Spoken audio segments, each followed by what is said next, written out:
Everyone is talking about AI. At IU, we are too. In this segment of AI and You, we will talk with Dr. Cindy Hmelo-Silver and Dr. Leftwich from the Indiana University School of Education. I'm your host, Kevin Jones.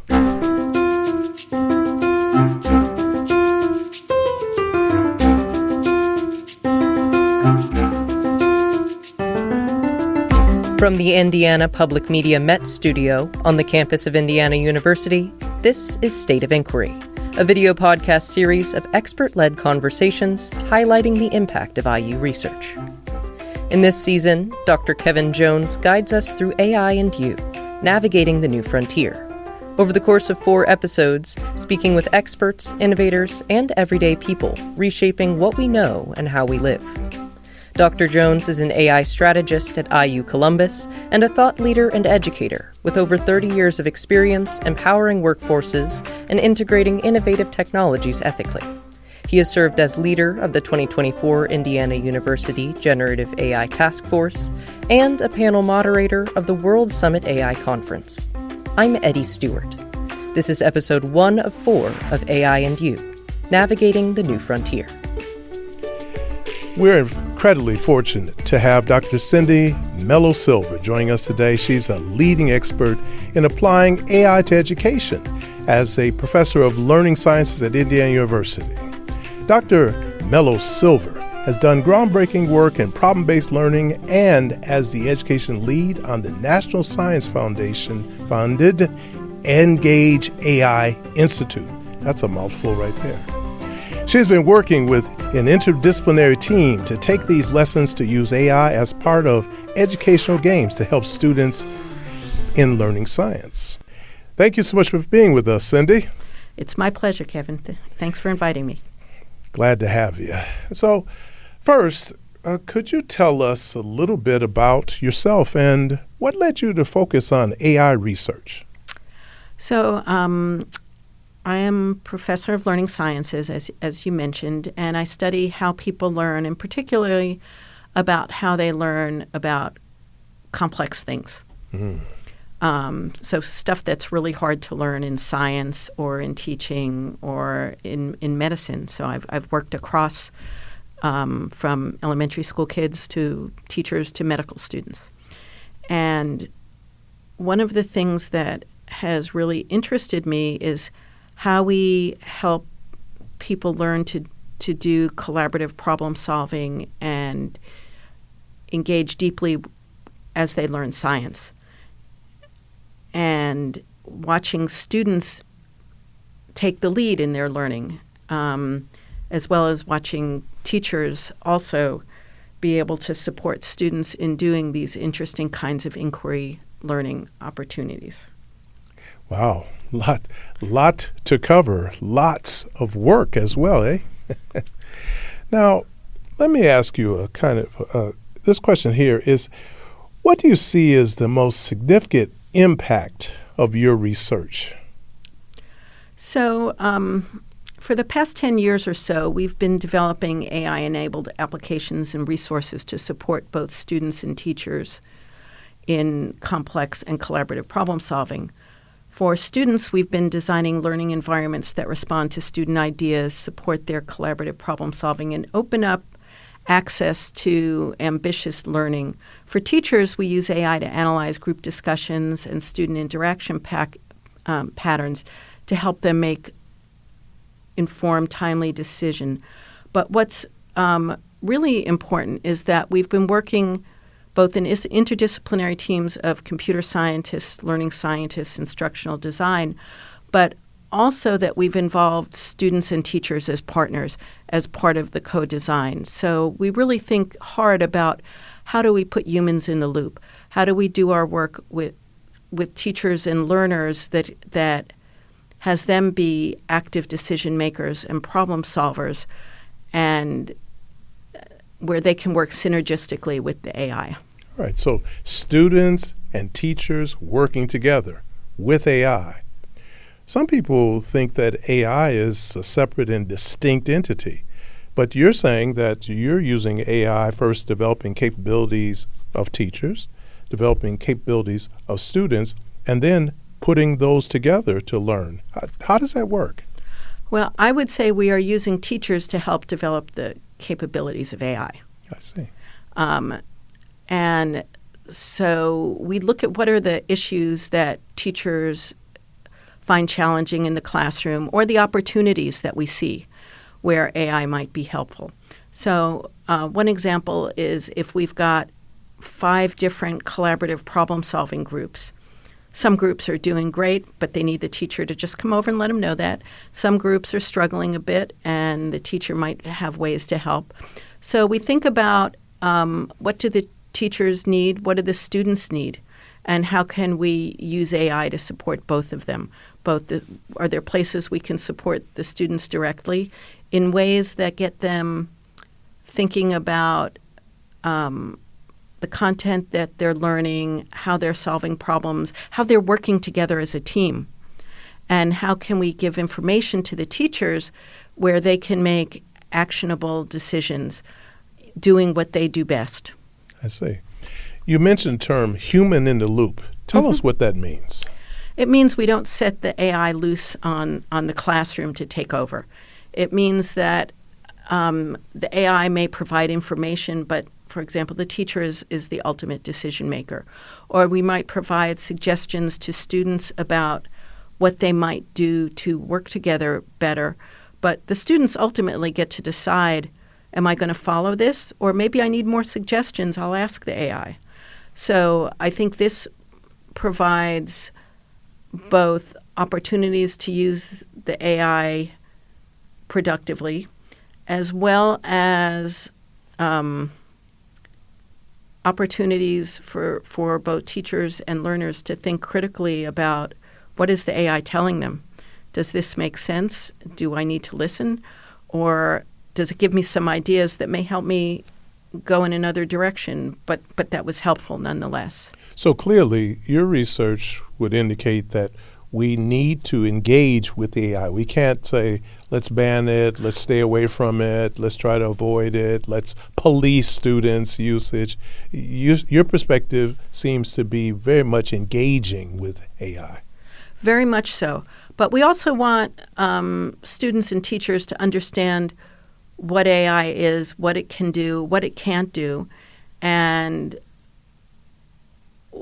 that and both the positive possibilities as well as the challenges and ethical issues that go along with it. So in addition to using AI in our various software tools, we also are teaching kids about AI. So we're teaching upper elementary students about AI ethics, and about how some of the underlying technologies work so that they can be informed about what they're doing. And again, if we've got humans in the loop, we also need the humans to understand as much as they can about AI. And when we started working with elementary school kids, probably about 5-6 years ago, that didn't seem to make a lot of sense. But of course now it does. Yes. The emergence of generative AI has changed a lot. Well, let's even move towards some of what you spoke to. Is education always has a powerful implication for society in general. And let's talk about these technologies a little bit. And basically, how do you foresee that work task, and this can be educational work task and roles, or can be the general population jobs, how do you see these things changing? And let's start with teachers, for example, in the next 1 to 3 years. Well, I think we know that teachers are using generative AI for things like lesson plans, for probably help with looking at student work,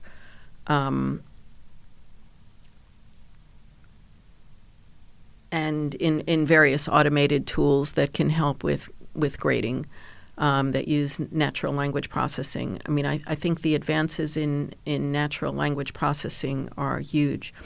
But I think more interesting is how can teachers use this to help them understand what's going on in their classrooms and be able to have learning environments that allow for more of this kinds of collaborative inquiry where we're thinking of students as thinking and reasoning and learning how to learn. And the teachers are learning how to learn because there's these new technologies. So understanding what the technologies can do. And I think for the teachers in the next 1 to 3 years, there's going to be a lot of exploration, trying to understand what the landscape is. The tools are changing. They're going to keep changing. I think one question is what kinds of constraints and guardrails will we have for using AI in educational settings? Policing doesn't work, as you mentioned. I think, when ChatGPT came out first, there was oh no, we've got to keep this out, and then it's thinking about how can we harness this productively. In most of the work we do, we try to use AI tools that don't feed students' data in because we are concerned about privacy and issues of bias. Yes. So we do try to use more constrained language models. So you mentioned about learning how to learn. Say more about that and how that is changing the work of a teacher.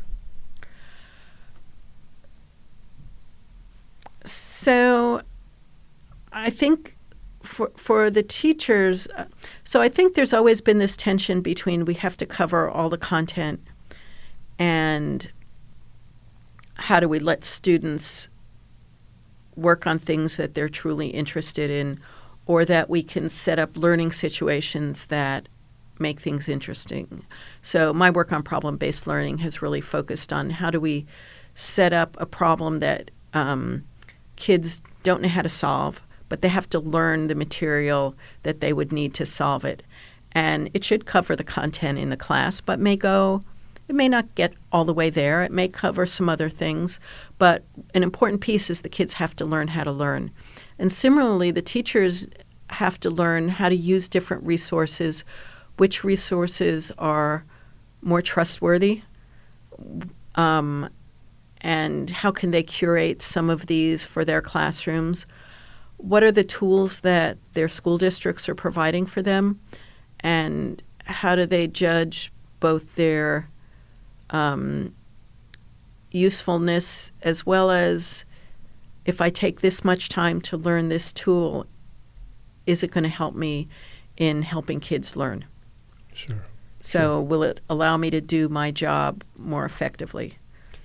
So is it true that this is an experimental aspect and that we really don't have best practices because we're learning, or do we have best practices, or is the research emerging that? I think we're building the plane as we're flying it.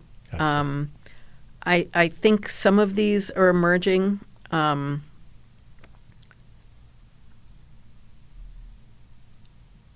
I think some of the best practices that are happening now are, I think, teaching about skepticism.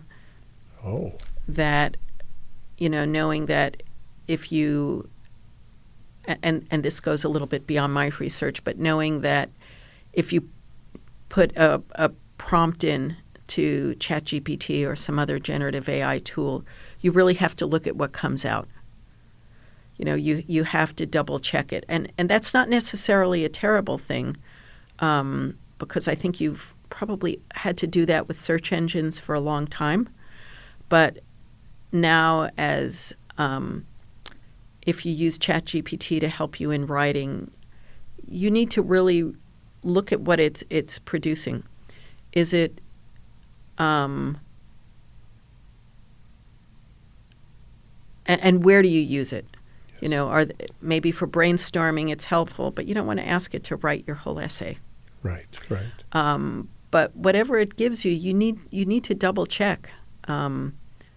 Is this right? And I think similarly for teachers, if they ask for help in generating content, it still is incumbent on teachers to make sure that what they're working with is trustworthy, is accurate, and I think that need for skepticism, I think, can help promote critical thinking. Critical thinking. Yeah, so there's a number of competencies that seem to be coming out here. Critical thinking, I'd use the term discernment, and collaboration seems to be heightened in this environment. And from what I'm hearing is, while this is occurring in the education space, this has implications for our future workforce as well. So when we think about the type of students that are being developed now, what do you see in the future? What types of students are we producing through education with AI? Well, I think this gets back to the human in the loop piece. I think it's about how do we use AI to do the tasks we want to do without giving up our agency. And I've used the word agency a couple of times because I think it's important that we recognize that the humans should be the final arbiter rather than just because AI told you. Yes. So the human in the loop, we can't emphasize that enough. So to conclude, I'm going to ask you just one very broad question, and there's no one answer to this. It's just the idea of what are the challenges or concerns that we should have to address proactively as AI becomes more integrated into our environment, our lives, et cetera? I think there's a whole lot of ethical issues there in thinking about privacy, first of all. I've got my Echo on because I want to be able to set my kitchen timers and put my shopping list on there. Yes. But I also know that it is listening to collecting our data. Our data. I do the same. So I think we have to be concerned about privacy and hallucinations where AI just makes stuff up. Yes. So I think those are important. Thinking about bias, that AI is only as good as what it's trained on, which probably does not represent, it doesn't represent diverse populations. And I think there's the transparency piece. We don't know exactly why all this works, and it should make us uncomfortable. Yes. I think as we can get AI that can explain its reasoning, then again, as humans in that loop, we can make judgments. But it's not always clear right now. Understood. So this is evolving, this is growing. The role of the educator is essential. I so appreciate you taking some time to talk to us about AI and you. Thanks. It's an exciting time. This has been incredibly impactful, and I thank you again for joining us here on AI and You. Thank you.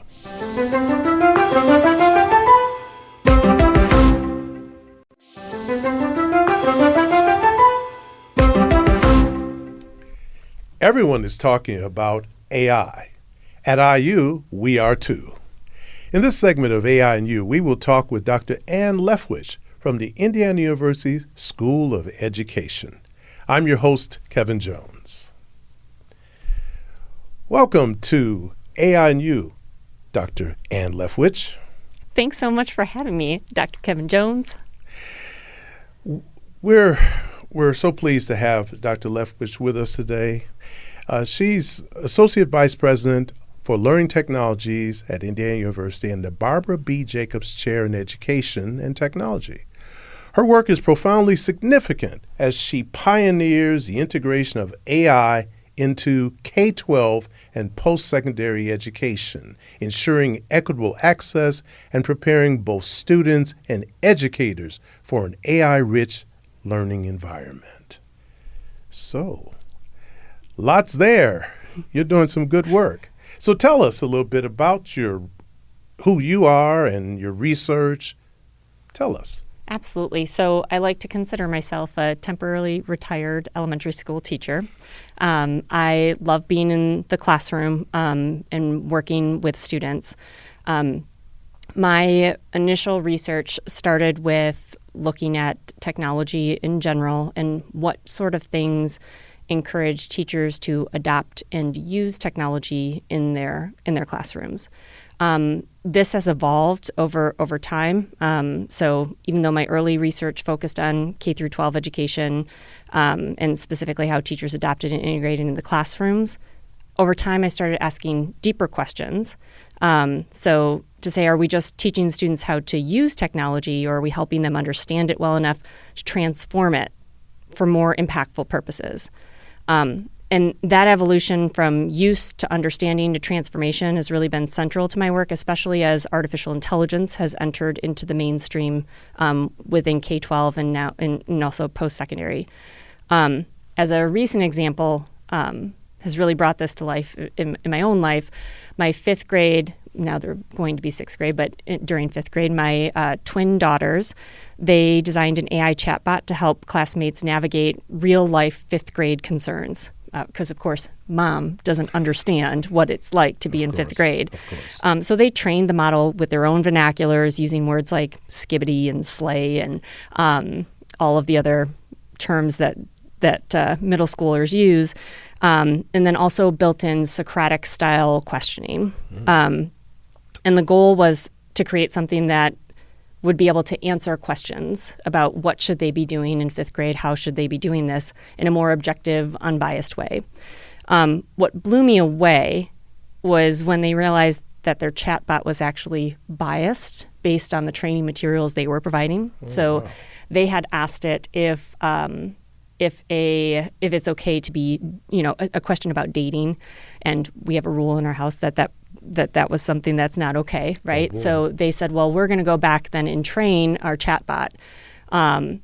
And what they got out of that was, well, what would happen if somebody else's family that said that is okay, right? So recognizing that their bias and the things that they're putting into the AI may change the output for other individuals. So they are using it, students at a young age have the capacity to understand how to use AI, what goes into it, and what the outcomes might be if we provide them with the opportunity to do that. So for me, it's always folks are a lot more capable than we give them credit for at all ages.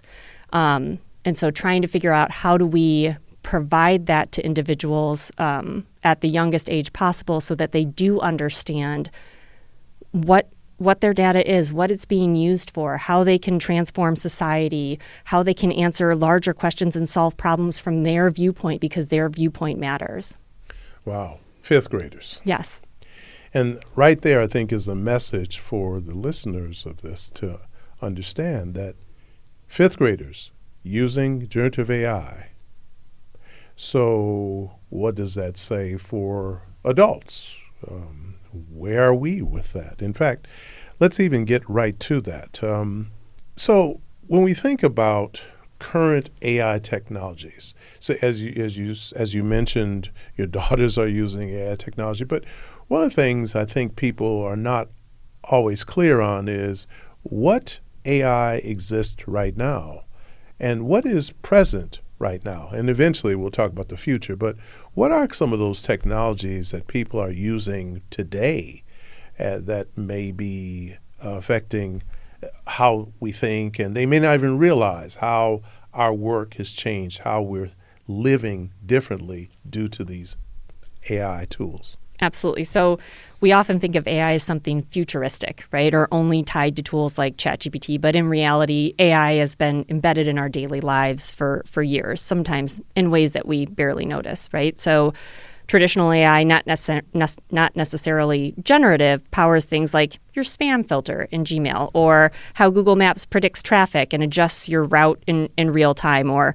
when you ask Alexa or Siri to remind you to pick up groceries. Yeah. That's AI doing voice recognition and natural language processing. And even your iPhone's face recognition uses deep learning. So if you parked in a big city, maybe there's dynamic pricing and parking meters that's driven by AI, with surge pricing for Uber or Lyft, or even tools like Grammarly or Google Docs now go beyond grammar, and they rewrite and reframe some of your sentences using generative AI.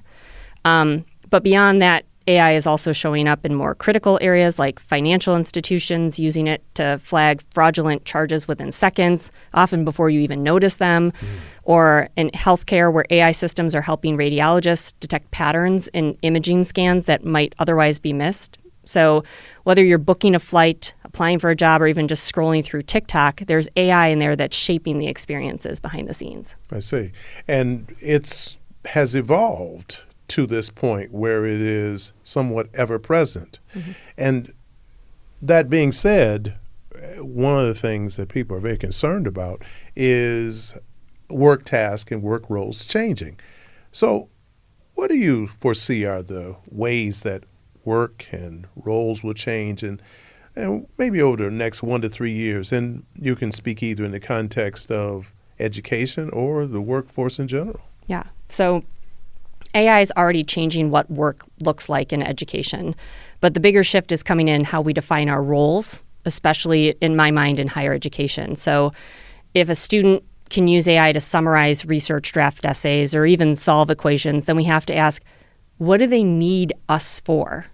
And the answer, I think, is coaching, mentoring, helping students develop the judgment and the critical thinking skills that AI can't replace. Which means faculty need to move from content delivery, which AI can increasingly handle, to being more guides through complexity. We're becoming mentors in ethical reasoning, in idea development, and how to ask better questions and not just give better answers. So in K-12, we're also seeing a similar shift where AI can personalize learning at a scale that has not been matched ever before. Tutors can adapt to a student's pace or explain a science concept in kid-friendly terms or even in a way that relates to them. So thinking about economics principles, someone who's really interested in sports can ask for examples can you talk to me about what these kind of limited ideas around supply and demand when we're talking about in a particular football example, or if we're interested in social media, tell me how this applies to social media or to TikTok or to influencers, right? So students are getting specific examples that relate to them, and they can really start to understand these ideas as opposed to a teacher going through and trying to come up with 30 different examples, or in the case of higher education, 300 different examples to try and get students to understand the concepts that we're at here. So across both K-12 and higher ed, the task level changes are big, where AI might write first drafts or make summaries or generate ideas, but the role level change, that's what's bigger. And educators have to stop measuring their value by what they know, and they have to start leading by what they can cultivate in others, this discernment, this originality, the ethics, the resilience. And frankly, that's the work we should have been doing all along, is how are we capturing the learning? How do we facilitate the learning with our students? Yeah, some people have said that this is exposing some of our weaknesses in our educational enterprise, and we have an opportunity now to strengthen it with AI.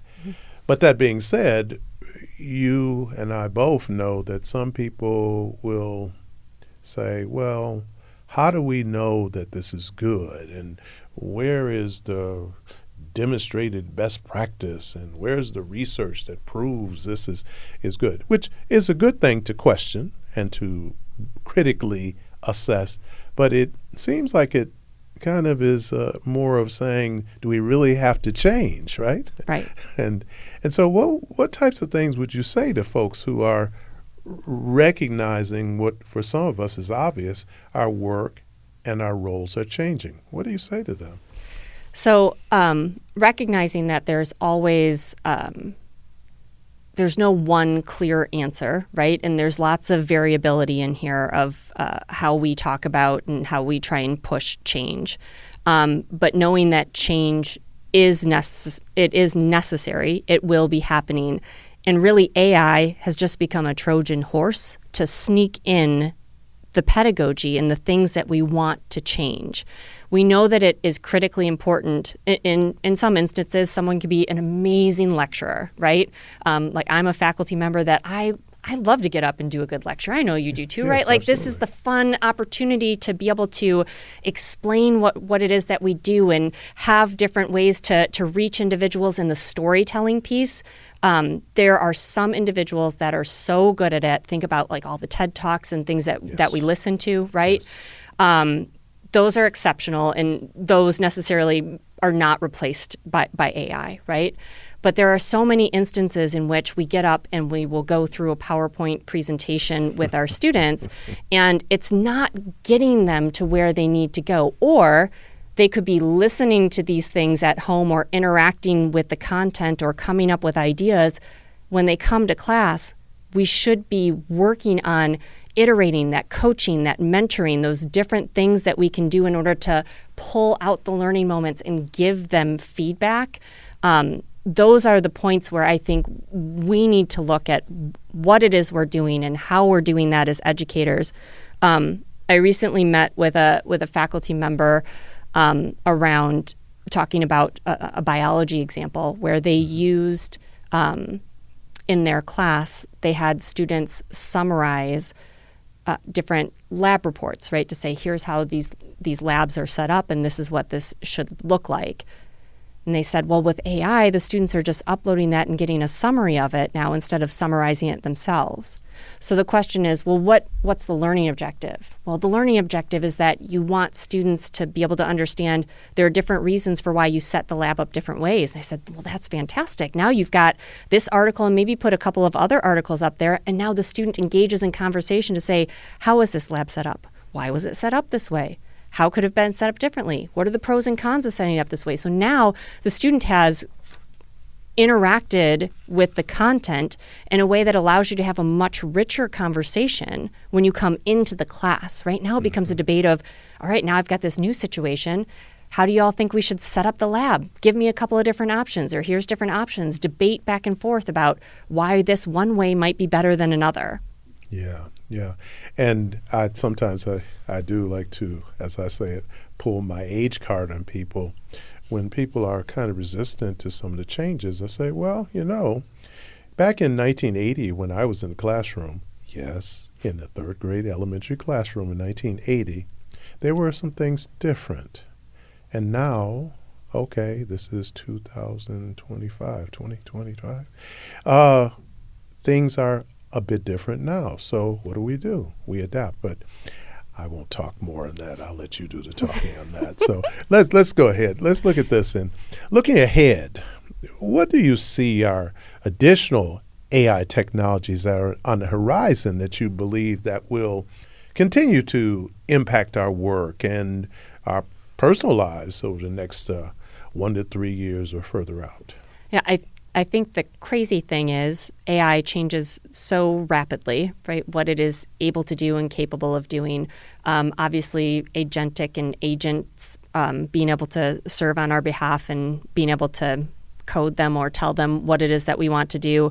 I think that that's going to be a huge impact on everything that we do. But really, in the next few years, I think AI is going to be transformational, not just in what we can do, but in how we do it. Mm-hmm. So it's already beginning to take some of those routine cognitive tasks off of our plate. And we all know we're being asked to do more and more with fewer resources. So figuring out how to take some of that administrative burden off is going to be super important so that we can focus more on the creativity, on the strategy, and even rest. Wouldn't that be lovely for mental health? So, but we're already seeing it summarize our meetings or draft documents or pull together resources from scattered sources.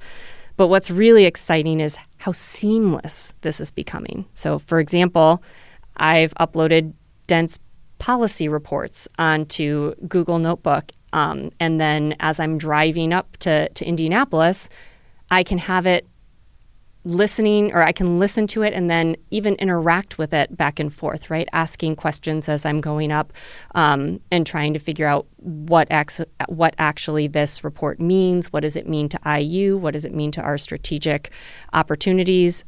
What are different ways to be able to do that? And then the other thing that I've been doing recently is when I'm on a walk with my dog, then talking to ChatGPT and asking it to come up with one question at a time in order to help me draft a conference proposal that I would put forward. So it's all my words, right? But it's someone that I'm talking to back and forth, capturing my words and then putting it in an organized way, so that I can go back, check through it, and then be able to submit it. So that has expanded my productivity incredibly.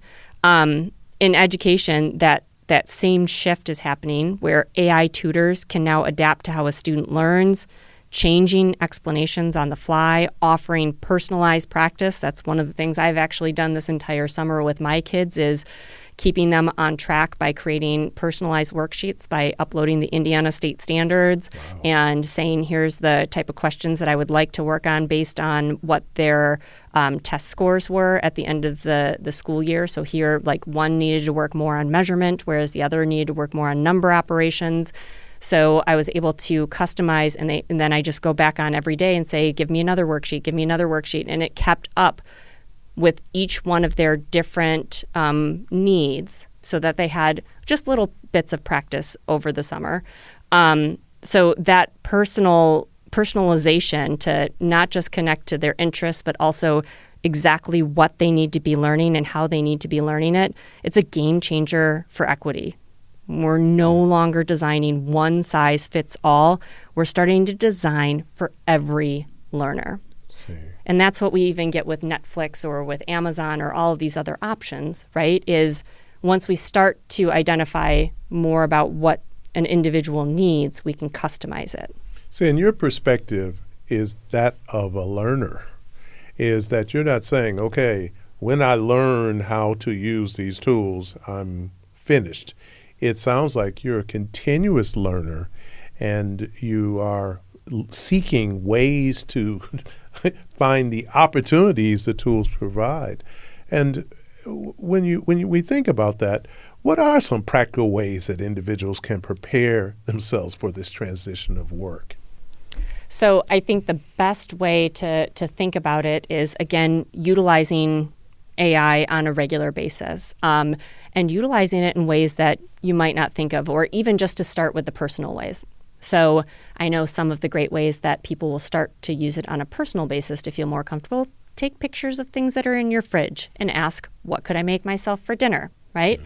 Mm-hmm. I've also taken pictures of, for example, the back of my TV and my stereo system, right, to figure out how do I set up my surround sound because it's not working. And after talking back and forth with it, I found out, well, my particular TV does not support output of audio. So that was a problem, and I needed to find different switches in order to make that happen. So different ways that you could use it personally, or even, for example, and I wouldn't necessarily say use it as a counselor or, someone to help solve problems, yes. But sometimes when there might be interactions with my children, right? How do I figure out how to talk with them about these different situations? How do I kind of not discipline types of things, but how do I help them understand the perspective of the other? Mm-hmm. So just even wording or different ways to explain it. And then it also takes the bias out of that kind of interaction. It's someone to bounce ideas off of. So trying to start using it on a personal note might help you start to understand how to then do it in a professional context. Now, as professors, right, we are passionate about our particular area. So Yes. I get excited about using it in my workplace Sure. and trying to figure out new, creative, fun ways to do that.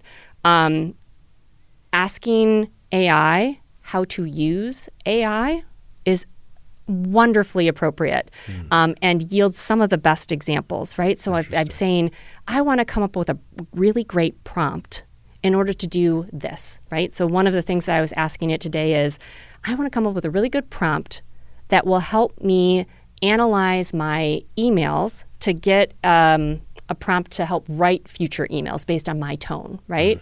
So it said, all right, well, first, here's what I want you to do. So it actually had like a outline of it. Let me find it for a second because I think it actually was that. It was really good.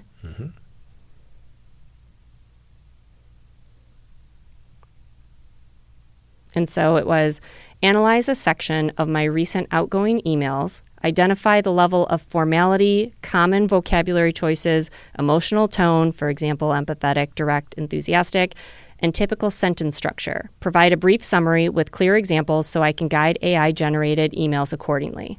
So then after that, it came out with, here's how you like to answer emails. You're bright, cheery, use exclamation points too much. You end with a, whatever it is that you end with. And then I said, now I'd like you to take an email that I haven't responded to yet and create an example of what that response might look like. And it was great. It was definitely in my tone and the words that I would use. So asking AI, like, what is possible or what can I do with this? That's usually a really great place to start. And see, what you've given are some practical steps for people to engage more deeply with the technology. And one of the things I want to get you to speak to is that it is basically a mindset, though. What I'm hearing from you, as I mentioned earlier, you're a learner. You have an open mind. And there's something else, too. So could you speak to the fact that it doesn't always work exactly the way you may expect it to work? What do you do in those situations? Because I hear from people all the time about, it makes errors, it hallucinates. So how do you deal with those things? So I think with any AI output, the most important thing is the human in the loop, right? So you absolutely need to be looking at all of your materials. You need to be verifying what's there, looking at whatever the sources are. A lot of the things that I've talked about today, it's not as critical to validate sources or figure out other things because, again, you're the human in the loop. You should be able to see whether or not this wording is okay, whether or not you can respond to someone in this matter. So I think that point is critically important. The human in the loop, figuring out what's appropriate, what's not appropriate, and then again, reinforcing that with the AI. So saying, this is not right. Like, you didn't add these different points in. Here are the things that I really want you to consider. In some cases, when the AI just isn't listening to me, I will open up a new chat window and try and start again, right? Because sometimes it is pulling from something that you've mentioned or some document that you've uploaded. I remember getting really frustrated at one point in time because it kept coming up with communication pieces in what I was trying to create. And I'm like, I don't want to talk about communication. So I started a new chat and it was fine. And I went back and looked. It was because I had uploaded the wrong document about communication, right? So it was definitely drawing on those things. So there could also be some human error in there as well. But I have found that the more detail that I put into a prompt makes a difference. Any examples that I can put in there, we like to put out this idea around, like, with prompting, using the core principles. So the context, so explaining the context, what's going on around that particular instance. Then the outcome or the objective, what do you want this to look like in the end?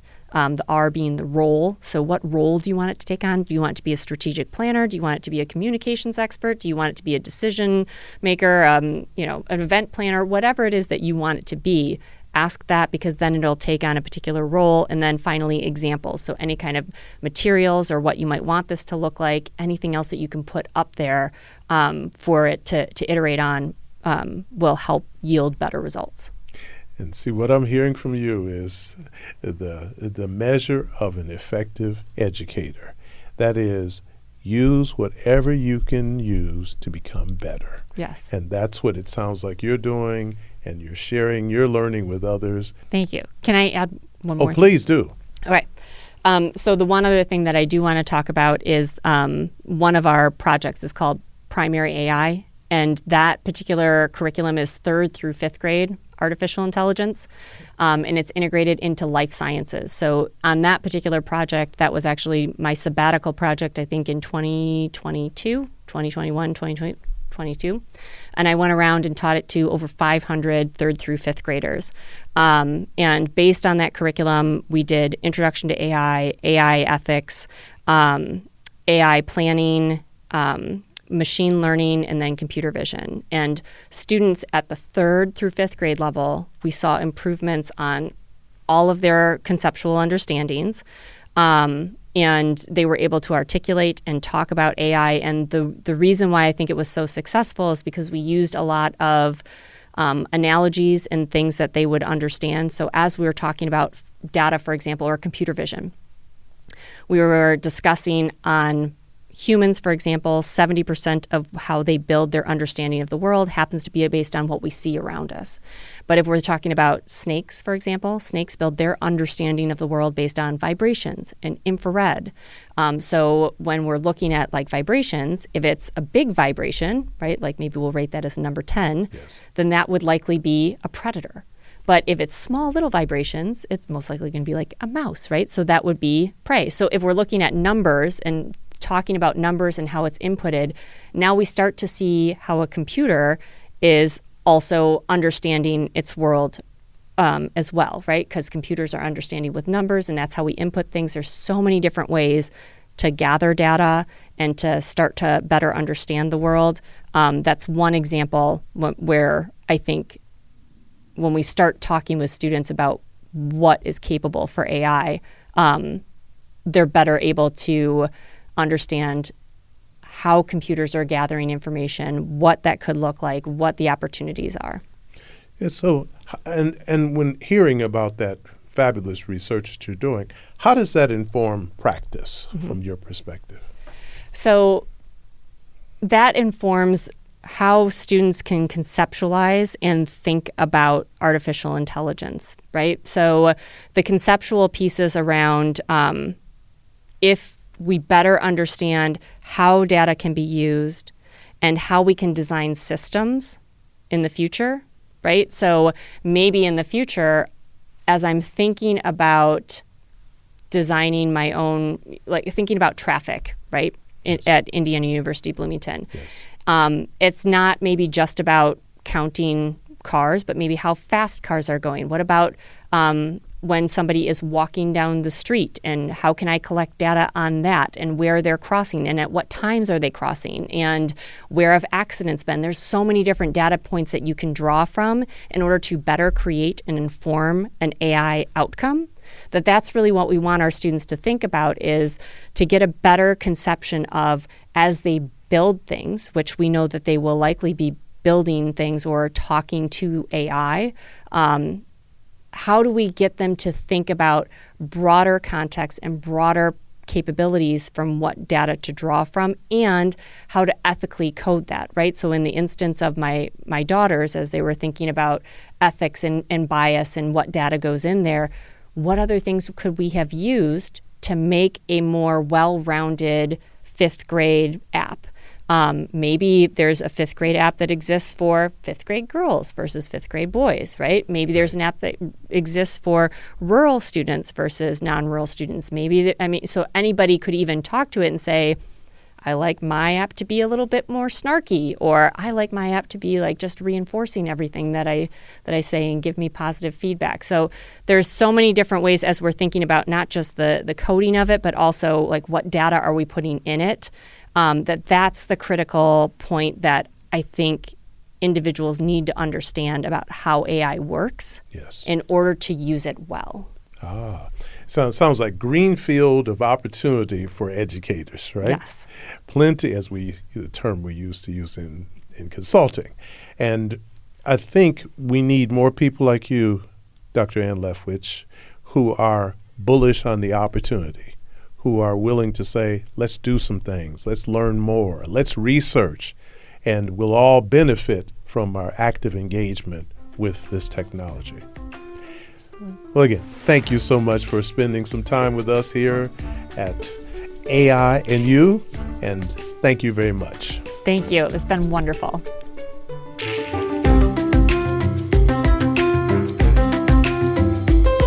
You've been listening to State of Inquiry from IPM.org, recorded at the Indiana Public Media Met Studio on the campus of Indiana University. This has been episode 1 of 4 of AI and You, Navigating the New Frontier, with guest host Dr. Kevin Jones. The production team for this episode of State of Inquiry includes Scott Carmichael, Eddie Stewart, and Nate Wrigley. The director of content at Indiana Public Media is Eric Bolstridge. We welcome your feedback and ideas. Reach us at IPM.org. To support this podcast and the mission of Indiana Public Media, visit IPM.org/donate. And find more podcasts from Indiana Public Media by visiting IPM.org. Thanks for listening.